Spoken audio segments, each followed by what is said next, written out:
So friends, ये profit and loss और discount से रिलेटेड कुछ क्वेश्चंस आते हैं। तो ये हमारा थर्ड पार्ट है। अगर आपने प्रीवियस कुछ वीडियोस मिस किए होंगे तो आप लिंक में देख सकते हैं और सब्सक्राइब कर सकते हैं।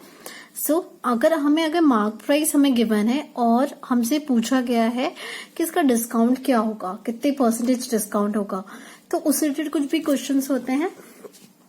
बेसिकली मार्क प्राइस होता क्या है, फर्स्ट हम देख लेते हैं। अगर लॉस को हमें अगर अवॉइड करना है, क्योंकि कुछ बार्गेनिंग होती है, कुछ लोग कस्टमर्स जो होते हैं वो बार्गेनिंग करते हैं, तो अगर लॉस को हमें अवॉइड करना है and we need to focus more on the profit, so over the cost price we increases the cost price by a certain value like 100 200। so इससे cost price में क्या होता है, उस पे कुछ मार्कअप प्राइस ऐड होती है, ठीक है, इसलिए हम उसे मार्क प्राइस कहते हैं। जो मार्क प्राइस होती है, it is either the printed price और the listed price of the goods, ठीक है। नाउ अगर हमें मार्क प्राइस कैलकुलेट करना है, so mark price is equal to cost price plus markup. Similarly अगर आपको परसेंटेज जो होता है कॉस्ट प्राइस पे, वो भी आप इसमें कैलकुलेट कर सकते हो। कुछ गुड्स जो होते हैं वो सोल्ड किए जाते हैं on the price of the mark price. If there is no further discount then in this case selling price is equal to the mark price. अब हमें जानना है डिस्काउंट क्या होता है। डिस्काउंट जो है वो थोड़ा सा रिडक्शन होता है मार्क प्राइस पर। अगर आपकी मार्क प्राइस 100 है, ठीक है, और डिस्काउंट आपको दिया है 20, ठीक है, देन 80 रुपीज की आपकी सेलिंग प्राइस होगी, ठीक है। आपको बोला कि कस्टमर ने बोला कि आपको 20% में आपको डिस्काउंट दे रहा हूं, सो 20% is a discount on the mark price, ठीक है। आप उसमें से आप माइनस करोगे 100 में से, बेस प्राइस में से, then 80 will be the selling price, ठीक है friends. Generally discount means reduction on the mark price to sell at a lower rate, और literally the discount means the concession, ठीक है। आप याद रखना, डिस्काउंट हो रहा है, it means they are giving a concession on the markup price. So आपकी वो सेलिंग प्राइस आप कैलकुलेट कर लिया आपने। अब हमें मार्कअप कैसे कैलकुलेट करेंगे, ठीक है। अगर आपको ऐसे दिया हो कि आपको कैसे पता चलेगा कि ये प्रॉफिट है, ये नो प्रॉफिट नो लॉस है। जो कॉस्ट प्राइस होगा ना, वो हमेशा कम होगा मार्कअप प्राइस से, ठीक है। ये आप कंडीशन आप याद रखिएगा। Cost price is equals to, अगर सेलिंग प्राइस है बट मार्कअप प्राइस से अगर कम है, that means it is a no profit no loss. If selling price is less than the markup price, it means there is a loss, ठीक है। तो ये हम पता कर सकते हैं कि जो प्रॉफिट कब होगा, नो प्रॉफिट नो लॉस कब होगा, या फिर लॉस कब होगा, ठीक है। अब इससे रिलेटेड कुछ क्वेश्चंस देख लेते हैं। नाउ फ्रेंड्स, मैंने एक क्वेश्चन लिया है। Mark price of an article is given as 660 rupees and the discount is 10%।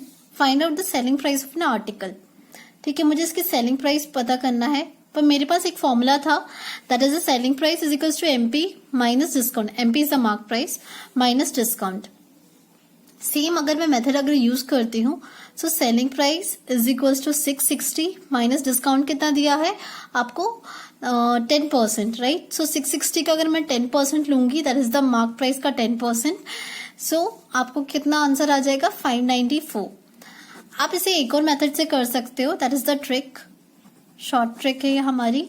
Selling price आपको दी हुई है, ठीक है, डिस्काउंट कितना है 10% का, तो 90% ऑफ मार्क प्राइस, ठीक है। 90% अगर मैं मार्क प्राइस की लूंगी, that will be the also the answer will be the same 594, right.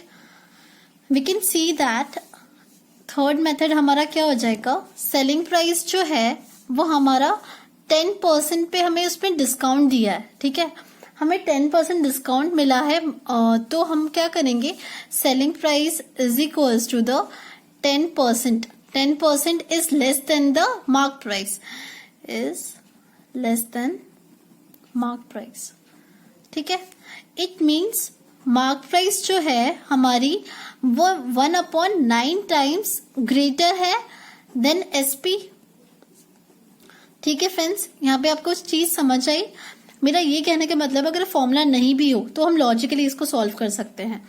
Selling price जो है वो 10% लेस देन है मार्क प्राइस से, तो 10% लेस है, it means it is mark price कितना होगा 90%। 90% यानी 1/9 times greater than the selling price.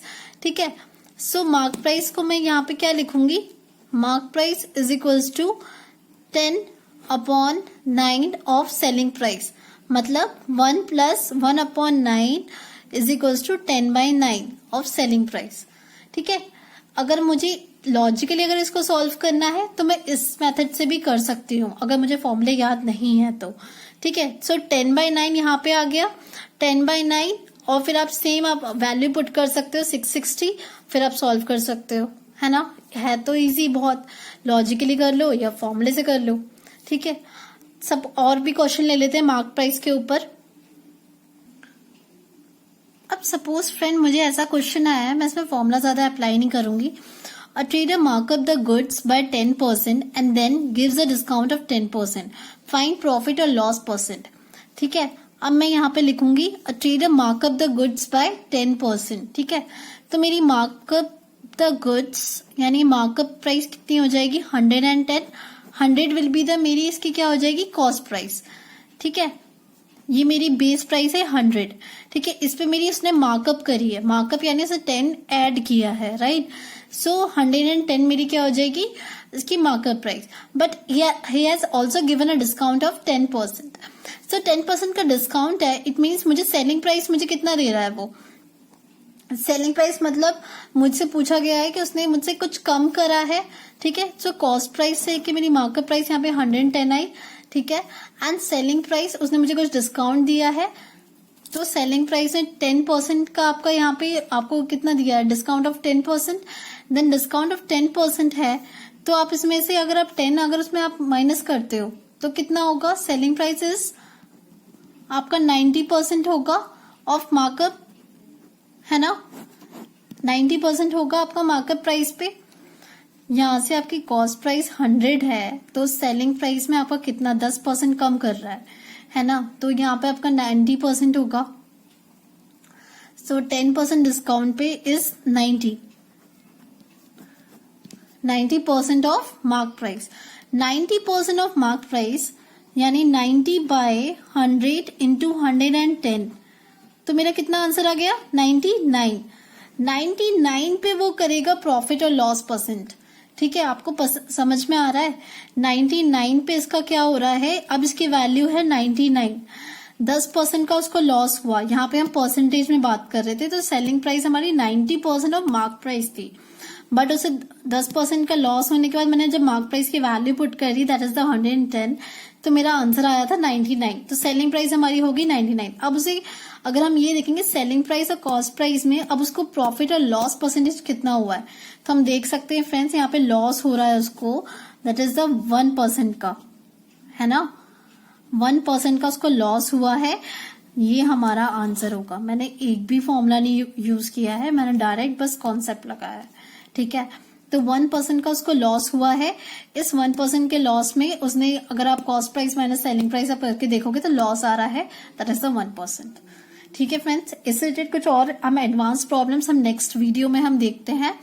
आपको अगर ये वीडियो पसंद आई और आगे भी अगर आप कुछ क्वेश्चंस देखना चाहते हो तो प्लीज लाइक एंड सब्सक्राइब करिएगा ताकि आप और वीडियोस देख सको।